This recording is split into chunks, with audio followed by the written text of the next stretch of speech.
Hello दोस्तों, आज का हमारा टॉपिक है अफेक्ट ऑफ डिफॉर्मेशन।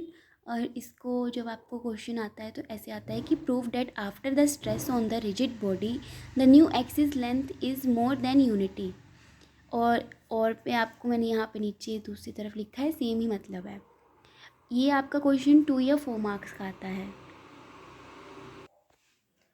तो ये आपके पास ऑर्थोगोनल यूनिट एक्सिस हैं और यहाँ पे जो ये अनस्ट्रेन्ड स्टेट में है, अभी इस पर कोई स्ट्रेस नहीं लगा है। और जब हमने स्ट्रेस लगा दिया तो इसकी जो एक्सिस हैं उनकी लेंथ्स जो हैं वो चेंज हो गई हैं। यहाँ पे जो है ऑर्थोगोनल यूनिट एक्सिस थी, ऑर्थोगोनल मतलब सबका जो है 90 डिग्री का एंगल था, और यहाँ पे जो है ये स्ट्रेन्ड स्टेट है। इसके बाद आपका स्टेप नंबर 1 होगा कि consider 3 orthogonal vectors x cap, y cap, z cap of unit length in unstrained state. ये आप देख सकते हैं जैसे x cap, y cap, z cap. Deformation के बाद जो आपकी एक्सिस आई हैं एक्स डैश, वाई डैश और जेड डैश हैं। तो आपकी after deformation axis are x dash, y dash, z dash.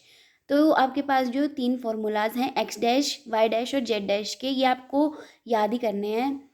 तो इसका है एक्स कैप प्लस ई एक्स कैप प्लस ई एक्स वाई। यहाँ पर जो एक्स कैप जो है कॉमन आ गया, तो यहाँ पे आप देख सकते हैं डायगनली जो एलिमेंट्स हैं उनमें 1 प्लस ई एक्स सेम वाली टर्म्स हैं, ई वाई वाई और ई जेड जेड, और बाकी e x y, e x z, e y x, e y z, e z x और ई जेड वाई।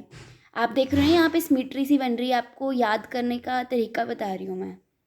उसके बाद आपका स्टेप नंबर 2 है।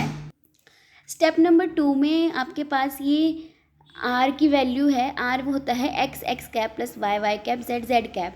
अब डिफॉर्मेशन के बाद आपकी एक्सिस चेंज हो गई है, एक्स कैप एक्स में, वाई कैप वाई में और जेड कैप जेड डैश में। तो आफ्टर डिफॉर्मेशन आपका आर डैश का वैल्यू ये होगा। यहाँ पे ये आर है क्या, डिस्प्लेसमेंट है। अब स्टेप नंबर 3 है आपका। स्टेप नंबर 3 में द वैल्यू ऑफ डिस्प्लेसमेंट क्या होगी, जो नेट डिस्प्लेसमेंट होगा वो आर डैश माइनस आर होगा। आपके पास आर डैश की वैल्यू भी है, आर की वैल्यू भी है, पुट कर दी। देन एक्स कॉमन ले लिया और यहाँ पे एक्स डैश की वैल्यू हमने जो स्टार्टिंग में यहाँ पे पढ़ी थी, एक्स डैश, वाई डैश और जेड डैश की वैल्यू यहाँ पे हम पुट कर देंगे। ऑन सॉल्विंग दीज हमारे पास ये इक्वेशन आ जाएगी। आप एक बार इसको सॉल्व करके देखना, मैंने वैसे सिंपली आपको सारा कुछ सॉल्व करके दे दिया, आप देख सकते हैं।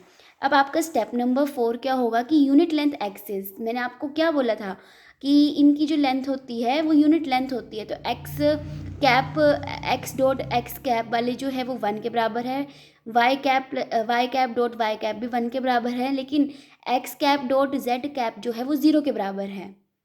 ओके, क्योंकि आप जानते हैं कि ए डॉट बी क्या होता है, ए बी कॉस थीटा, और थीटा अगर आपका 0 होगा मतलब ये सेम सेम होंगे तो आपकी वैल्यू जो है 1 आएगी, और जब ये डिफरेंट होंगे 90 डिग्री का एंगल बनाएंगे, कोई भी एंगल बनाएंगे, तो आपकी वैल्यू जो है वो 0 हो जाएगी।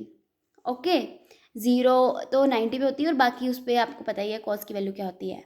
अब आते हैं यहाँ पे न्यू एक्सिस क्या होंगी। अब हम एक्स डैश का डॉट प्रोडक्ट लेंगे एक्स डैश के साथ। एक्स डैश की वैल्यू आपने यही लिखी जो आपने पीछे पढ़ी थी, ये वाली।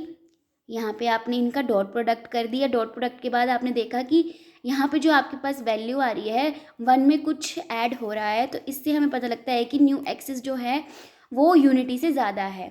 यहाँ पे जो था, जो आपके पास ओल्ड एक्सिस थी जहाँ पे अनस्ट्रेन्ड स्टेट में थी वो यूनिटी थी, और ये वाली जो थी न्यू एक्सिस जो है वो मोर देन यूनिटी है।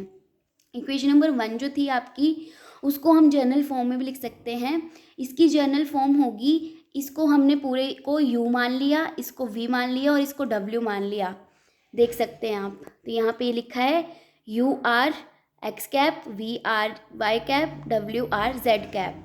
Thank you.